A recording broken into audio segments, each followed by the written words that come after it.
Okay, you guys, what is up? The King of Lightning is here today to do JoJo's. JoJo's Bizarre Adventure. Stardust Crusaders. Episodes 11 and 12 review. So before I get started, two things. First of all, the link to the episodes will be in the description box down below on Crunchyroll.com, as well as another link on Crunchyroll.com. And this link is to an article. And the article is informing us, and I must thank Javon, who sent me the link via YouTube PMs. And basically, the article is letting us know that this season of JoJo's Part 3, is going to be the entire year, all 4 seasons. 50 plus episodes of JoJo's. Now, to me, I'm sitting here like, wait, hold on. So, like, that's cool. And I kind of want to see Dio, like, now, because he's fucking Dio. But the point here is that, yo, like, on some true shit, Part 2 doesn't get the same love. Part 1 is awesome, don't get me wrong. But Part 2, fucking AC/DC, wham! Cars, they don't get the same love. My favorite Joestar, the protagonist of Part 2, Joseph Joestar, yes, he's in Part 3, but it's not the same. Because you have Jotaro every 5 seconds. Yada, yada, yada, yada, yada, yada. I'm like, ugh! And he just had more flair and pizzazz. He had more character, Joseph. He still does. But they're going to give him half the episodes as Jotaro, because, you know, Jotaro, he's Japanese, and the Japanese, oh, and they're like, fuck. So, to me, clearly, there's clearly favoritism there. That's obvious. So, to go to the episodes themselves, and once again, those links are going to be in the box below. To go to the episodes themselves, first of all, episode 11 is pretty much the death of Centerfold, Whole Horse bailing, and then the girl who was with Whole Horse winds up being an enemy, who we find out in episode 12 is the Empress, who was tagging along with Whole Horse, but he didn't know that she was the Empress the entire time. So in essence, Dio Brando sent 3 people, and 2 of them knew that they were going to work together, but the third person was an extra just to make sure that if they failed, there was another immediate attack on Jotaro's group. Now, first of all, I do want to say that when I say that the JoJo's verse is extremely powerful, again, it's not because of their physical attributes, because physically they're not that powerful. It's the hacked powers of the stance. When you go into the later parts of JoJo's, the stands become more and more and more powerful from an ability standpoint. And Centerfold, I think, and his stand, the Hangman, is a good example. Or actually, I should say, it's the tip of the iceberg for what's to come in other parts of JoJo's. Because his stand is light. It moves at the speed of light. And it has to reside within a reflection of some kind. Whether it be a mirror, whether it be a puddle of water, whether it be a wine glass or a bumper on a car, whatever. And even the cornea of a person's eye, even my eyeglasses, yeah, it could reside in there. And the fact of the matter is that you had someone like Polnareff stand, Silver Chariot, even though the route was predicted, the stand is still moving at the speed of light. But he's able to actually cut off the stand and able to slice it because he knows where the stand is going from a trajectory standpoint. So that's very impressive. And again, it's the tip of the iceberg for what's going to be on the way. So the JoJo's verse, again, very powerful. And that was what I was talking about in the last review. His stand can move at the speed of light. Now, they get revenge for Avudul and also for Jean-Pierre's sister, and they kill Centerfold. And again, Whole Horse bails. And the way this fight played out, initially, well, the entire thing was actually pretty damn good. I'm not gonna lie to you. Because you had the emotions of Jean-Pierre overflowing because someone had just died in front of him to protect him, to save his life. And yet again, someone dies at the hands of the Hangman. Well, the Hangman and Whole Horse, but same difference, I suppose. And like his sister, who he could not save, in this case, he could not save Avudul. And obviously, very emotional. So, the first set of the fight is pretty much Kakorian trying to sway Jean-Pierre to come over here because we can't take them on because right now we're at a disadvantage. So after attacking Polnareff, takes him in the damn truck and they bail. But Centerfold follows, the Hangman follows. So in this scenario, just how Polnareff was at a disadvantage 2-on-1 when the fight first started before Avudul came in the battle, now the Hangman, in his conquest of killing Polnareff, has his disadvantage on the 2-on-1. And the entire time, they're trying to figure out what his stand ability is, and they're able to actually have that play where even though people surrounding them are looking at them, they're able to actually have the money, they fling up in the air, they're all staring at the coin. They know where his stand resides. They kick the sand in the old guy's eyes. The stand has to go to the coin, and then basically they cut him off, and then he gets sliced, his head splits open. Of course, Centerfold is affected, tries to run away. He gets skewered by Silver Chariot. End of story. And then, of course, you have Jotaro and Joseph. They see the body of Avudul. Apparently, they gave him a burial off screen, and then now they're leaving to the next destination. So, point here, and honest to God, I really would have liked them to actually have like an honest, genuine mourning funeral for Avudul since he was one of their main guys.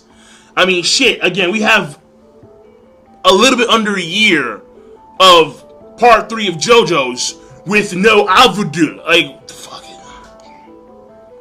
fuck, man. And honest to God, yeah, I'm still upset about that, alright? Well, to a certain degree. Obviously not as much as I was before, but it does bug me. I just can't deny it.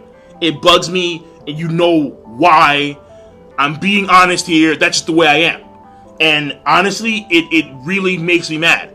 Because the only genuine fight he had was against goddamn Polnareff, who winds up joining their party anyway. And then Polnareff in episode 11, he ends off on, I believe, a quote or a saying that Avudul would say to the main party about being careful and staying together and so on and so forth. And of course, they're all walking away and they're smiling because it reminds them of Avudul, obviously. Jotaro, as usual, yada yada. But the point here is that basically within the time frame of 2 episodes, not even 1 episode, they pretty much fill in Avudul's shoes with Polnareff.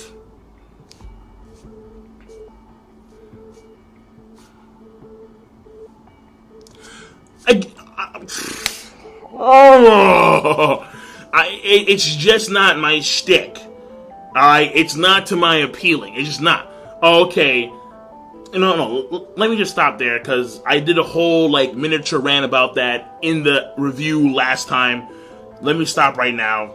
We already talked about this, or I already said my opinion, and that's the way it is. So, when it came to episode 11, the pacing I thought was well paced because they did organize the fight in a very, I don't want to say a masterful manner, but it was still a well-organized fight nonetheless.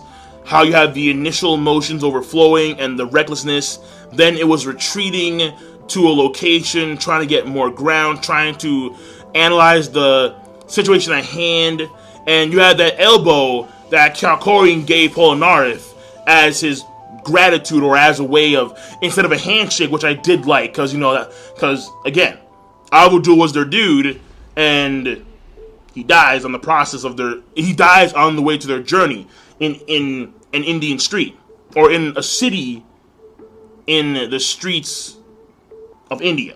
There we go. Yeah. So, point here is that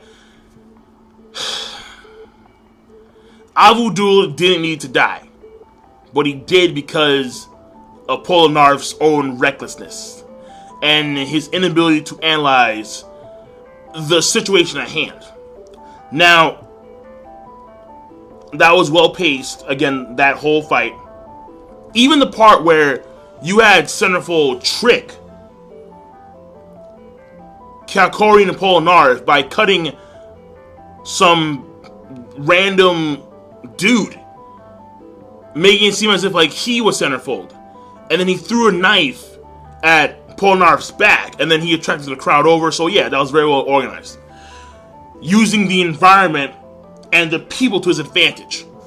So overall, episode 11, I thought it was a good episode, good plus to great, and I did like the animation. That was nice. I mean, normally the animation for JoJo's is just on point. Like, I have yet to see an episode that's truly bad in animation. Sometimes they're okay, and most of the time, they're pretty fucking good. I mean, you can clearly see that when it comes to the animation style of JoJo's, they put a lot of money. Towards the animation. That's very obvious. Oh my god. So, overall episode of episode 11, good plus. Episode 12. Now, this one I liked even more because, number one, it was Joseph. Yes, I have a Joseph bias. You got a problem with that? Blat out. What? Joseph Joestar, by himself, taking on the Empress. By the way, Empress, really freaky stand. Merged with his flesh. Couldn't even use the ripple to take it out. And the entire time was running away. Actually utilizing Purple Hermit in different ways. For example, when he was knocked back by the stand, the Empress, and he was on like this ground. Well, there was sand on the ground or some kind of grain, whatever. Purple Hermit writ out a map of where to find this substance. I forgot what it's called. Like this tar-like substance. So he can stick his hand into it and he could solidify the stand. So the stand couldn't move. And the point here is that the Purple Hermit, we see Purple Hermit being used in different ways in real-time combat. So we assume that his stand, all it was good for was just simply hitting cameras and getting pictures of images of certain people or warnings via the TV, stuff like that. Foresight, if you would. But no, his stand is not just good for foresight. Joseph Joestar, alright, just like old school Joseph Joestar, taking something that normally wouldn't be fit for this particular task and actually doing that task with this item or with this something, whatever. It could be whatever, it doesn't matter. He's able to take advantage of the situation at hand, use his environment, and manipulate the enemy. Again, at the end of episode 12, you have the iconic Joseph Joestar. He says what the opponent says before they say it. And then when they say it, they're shocked. Game over. The moment that happens, game over. And with Purple Hermit is able to rip off the Emperor's stand, and then the girl, who's a Polnareff the entire time, winds up being like a fake body, and then the real body comes out like some ugly fat chick, and then she winds up breaking apart, or she winds up dying pretty much because her stand was torn to shreds, and result, she dies. Very obvious. So again, point here is that Joseph Joestar did his thing. Joseph Joestar did his thing just like the old school days. You still got it. You still got it. You still got. I got some Ricky Steamboat shit. He still got it. So I like that. I like that a lot. And he's not going to be So now this fight just happened. We now know that Joseph Joestar, when it comes to a real-time combat situation, he isn't going to be behind the other stand users, where their stands are far more direct combat based. That's very obvious. Again, Star Platinum, Silver Chariot, they're all direct combat based. Purple Hermit, not so much, but he's able to utilize it in direct combat. That's what Joseph Joestar is known for doing. Making the impossible possible, do the impossible, see the invisible, row, row, fight the power. That's his fucking mantra. Now, before the fighting goes down, very important, Anyaba, the old lady with Dio, she's able to feel her son's death, and she experiences similar wounds that he experienced.